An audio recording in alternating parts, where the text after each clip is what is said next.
আপনারা ইতিমধ্যে দেখেছেন সালমান এফ রহমান, আনিসুল হক থেকে শুরু করে পলক, আওয়ামী লীগের অনেক সাবেক হত্যাকর্তাকে গ্রেফতার করা হয়েছে। গতকালকে পরশু দেখলাম ফেনীর গডফাদার বলে পরিচিত বেশ কয়েকজন সাবেক আওয়ামী লীগের নেতাকে গ্রেফতার করা হয়েছে। অতএব সবাই পালায়নি, একটা বড় অংশ গ্রেফতার করা হয়েছে। পুলিশের কর্মকর্তা, তারপরে সেনা কর্মকর্তাদেরকেও গ্রেফতার করা হয়েছে। তো মনে রাখতে হবে এটা কিন্তু ফৌজদারি অপরাধ, এর কোনো মেয়াদ নাই। অতএব যিনি আজকে পালিয়ে গেছেন বলেই তাকে পরবর্তীতে ফিরায় নিয়ে আসা যাবে না। প্রত্যাবর্তন চুক্তি আছে, ইন্টারপোলের মাধ্যমে ক্রিমিনালদেরকে ফিরায় নিয়ে আসার নজির আছে, এবং আইসিসি ট্রাইব্যুনালে যদি মামলা দায়ের করা হয় পরবর্তীতে এটা ইন্টারন্যাশনালি প্রেশার ক্রিয়েট করেও তাদেরকে ফিরায় নিয়ে আসা যাবে। অতএব এটা একটা শেষ প্রসেস না। আজকে পালিয়ে গেছে বলেই তারা সারা জীবন পালিয়ে থাকতে পারবেন তেমনটা আমরা মনে করি না। কারণ যে আন্তর্জাতিক মানবাধিকারের লঙ্ঘন তারা করেছেন, জাতিসংঘ থেকে শুরু করে আইসিসি সবাই এই প্রসেসের সাথে অলরেডি ইনভলভ। শুধু আমাদের দেশে মামলা হয়ে বিচার করা হচ্ছে, ব্যাপারটা তেমন না। তাই আমরা মনে করি না যে আজকে চলে গেছেন বলে তিনি পালাতে পারবেন সারা জীবনের জন্য। আমাদের বিচারিক প্রক্রিয়া শুরু হোক, তদন্ত শুরু হোক, বিচারের মধ্য দিয়ে যদি কারো বিচারের ফয়সালা হয়, কনভিকশন হয়, তাকে অবশ্যই দেশে না থাকলে ফিরায় নিয়ে আসার জন্য যত কিছু করা দরকার সেটার ব্যবস্থা তারা নেবেন। এবং জাতিসংঘে একটা ইন্টারভিউতে ডক্টর ইউনূস বলেছেন যে প্রত্যাবর্তন চুক্তি করেও হলেও যদি শেখ হাসিনাকে ফিরায় নিয়ে আসার প্রয়োজন হয় তাকে ফিরায় নিয়ে আসা হবে। নিউ ইয়র্ক টাইমসের সাথে ইন্টারভিউতে তিনি তো বলেছেন। অতএব এই সরকারের অবস্থান এখানে খুব পরিষ্কার, এবং তারা মানুষের পক্ষে আছেন, বিচারের পক্ষে আছেন, এবং ফ্যাসিবাদীদেরকে বিচার করবার জন্য তারা তাদের দৃঢ়চিত্ততা এখনও আছে। দেখেন যে যে কারো সাথে পার্সোনাল সম্পর্কের মাধ্যমে যে কোনো কিছু করবার একটা চেষ্টা হতে পারে, এটা অসম্ভব কিছু না।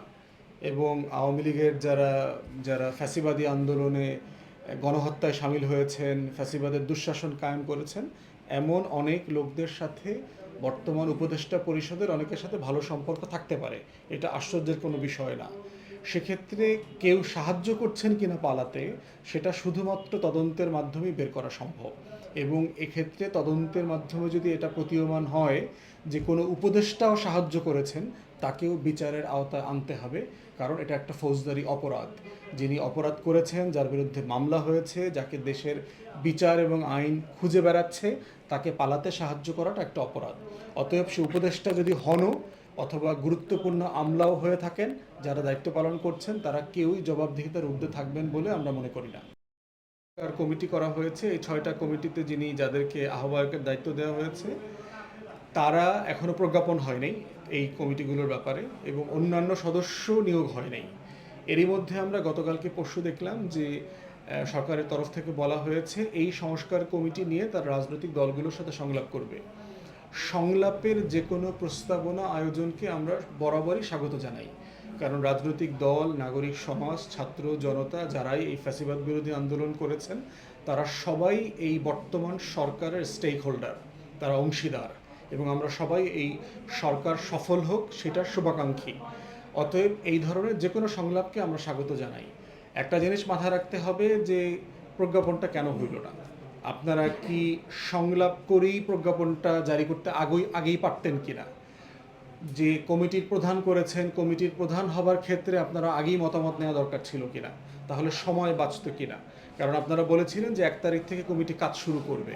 তাহলে 1 তারিখ থেকে তো কমিটি কাজ শুরু করতে পারছে না, কারণ আরও কিছু প্রশাসনিক জটিলতা রয়ে গেল।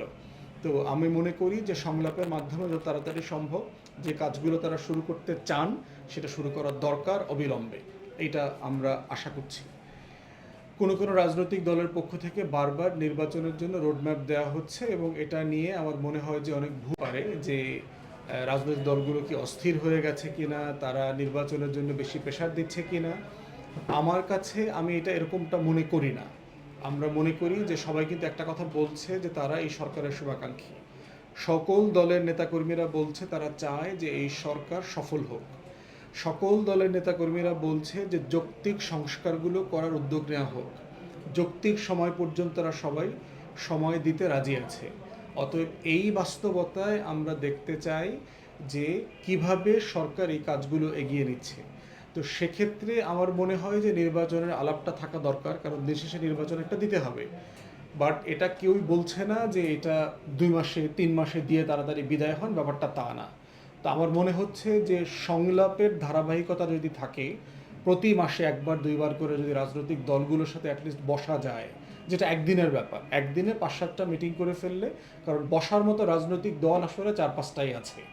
তো এটা বসে ফেললে যেটা হবে, ভুল বোঝাবুঝি যদি থাকে, একজনকে আর একজনকে বোঝার ঘাটতি যদি থাকে, সেটা আলটিমেটলি এই ঘাটতিটা পূরণ হয়ে যাবে বলে আমি মনে করি। বাংলাদেশের বিভিন্ন গণমাধ্যমে আমরা দেখলাম যে কলকাতার